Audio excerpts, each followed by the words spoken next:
Hello friends, welcome to my channel Enhance Study. Friends, literary terms की series को आगे फिर से कंटिन्यू करते हुए और यहाँ पर कुछ मैं इम्पोर्टेंट टर्म्स को यहाँ पर डिस्कस करूँगी। तो आइए स्टार्ट करते हैं।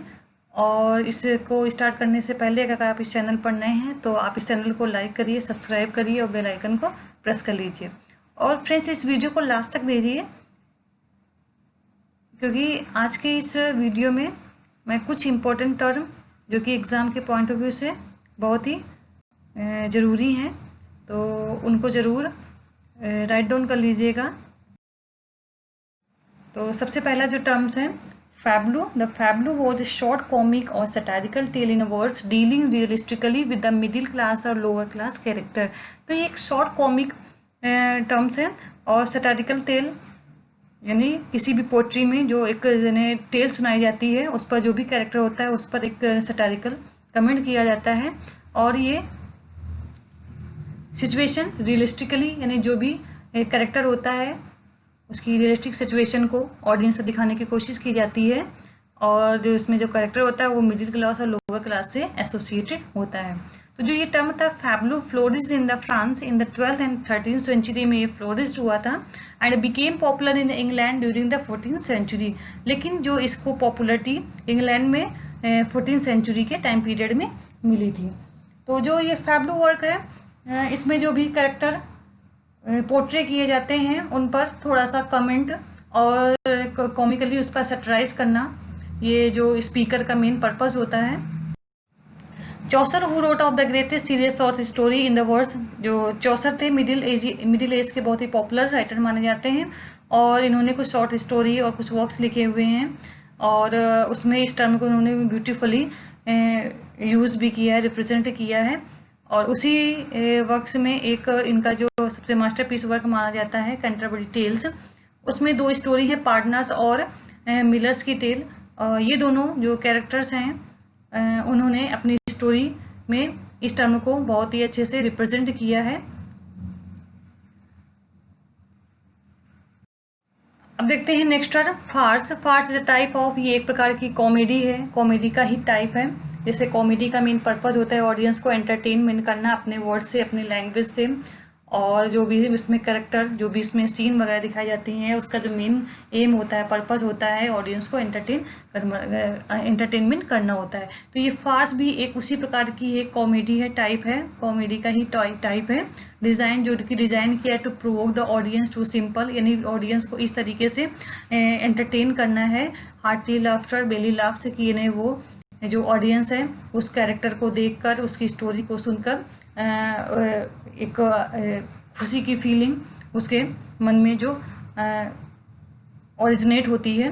तो in the theatre of arts is comedy that aims at the entertaining the audience through situation that are highly exaggerated extravagance. तो इसमें जो सिचुएशन होती है उसको कुछ ज़्यादा बढ़ा चढ़ाकर ऑडियंस के सामने प्रेजेंट किया जाता है, जिससे कि ऑडियंस जब वो टर्म जो इस स्टोरी को सुनती है, उस कैरेक्टर को देखती है, तो उससे ज़्यादा बहुत ही ज़्यादा एक हंसी की जो फीलिंग होती है वो निकलती है, ओरिजिनेट होती है।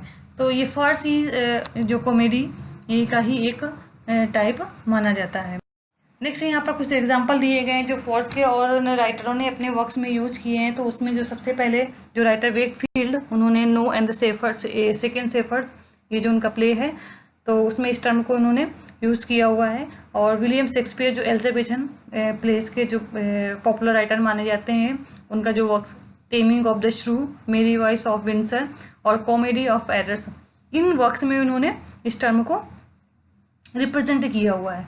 एफ्रा बेन का जो वर्क्स है द रोअर 1677, जो एफ्रा बेन है ये फेमिनिस्ट राइटर, बहुत ही फेमस फेमिनिस्ट राइटर मानी जाती है। और जो इनका वर्क है रोअर जो 1677 में लिखा गया था, उसमें इन्होंने इस टर्म को यूज़ किया है। ऑर्थन मर्फी का जो वर्क्स है द सिटीजन 1761 में लिखा गया था। Charles Dickens the lamp lighter 1879, ये चार्ल्स डिकेंस मॉडर्न एज के पोइट्स माने जाते हैं। जे.एम. बैरी वॉकर लंदन जो कि 1892 में लिखा गया।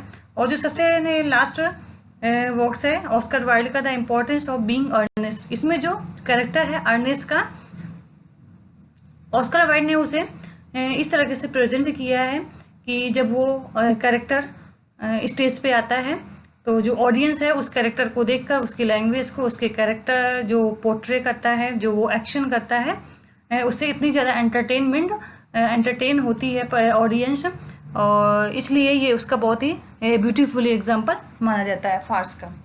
तो यहाँ पर हमने कुछ जो इम्पोर्टेंट एग्जाम्पल थे यहाँ पर डिस्कस किए हैं। अब आगे प्रोसीड करते हैं और देखते हैं कि कौन सा इम्पोर्टेंट नेक्स्ट है। तो जो नेक्स्ट है free verse. Free verse sometimes refer to as open form verse और by the French term vers Liber.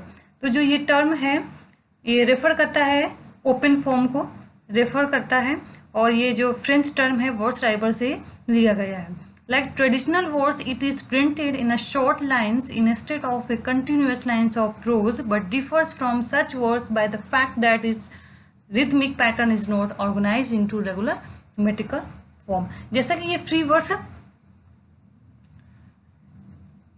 बताता है कि फ्री का मतलब होता है इंडिपेंडेंस, यानी इसमें कोई भी जो मीटर होते हैं वो रेगुलर मीटर नहीं यूज़ किए जाते हैं, इसको ऑर्गेनाइज सिस्टमेटिक रूप से नहीं प्रेजेंट किया जाता है, और इसका जो सीक्वेंस होता है उसको ऑर्डिनरी इसको ऑर्गेनाइज नहीं किया जाता है। तो जो ये इसका जो रेगुलर मीट्रिकल फॉर्म में ये ना ऑर्गेनाइज करके इसको फ्री वर्ड्स में ऑर्गेनाइज किया जाता है। In the 19th century, William Blake, Matthew Warner and other poets in England and America experimented with the departure from regular meters. जो 19th century के राइटर थे विलियम ब्लैक, मैथ्यू वार्नर, उन्होंने और जो अदर राइटर थे like browning, tension, इन्होंने भी अपने वर्क्स में इस टर्म को यूज़ किया है, और ये इंग्लैंड और अमेरिका में ये टर्म बहुत ज़्यादा पॉपुलर भी हुआ। जो अमेरिकन राइटर है Walt Whitman wrote Leaves of the Grass in 1855। उनका जो वर्क है लीव्स ऑफ द ग्रास जो कि 1855 में लिखा गया था, ये उसका बेस्ट एग्जाम्पल, फ्री वर्ड्स का बेस्ट एग्जाम्पल माना जाता है। और वॉल्ट विटमैन को हम फादर ऑफ अमेरिकन लिटरेचर के फादर भी बोलते हैं, और ये उस फ्री वर्ड्स के मास्टर भी बोले जाते हैं। तो फ्रेंड्स, ये था आज का वीडियो। यहाँ पर मैंने कुछ जो जितने भी इम्पोर्टेंट टर्म्स हैं उनको अच्छे से डिस्कस किया है। तो आज के लिए फ्रेंड्स बस इतना ही। Thank you so much.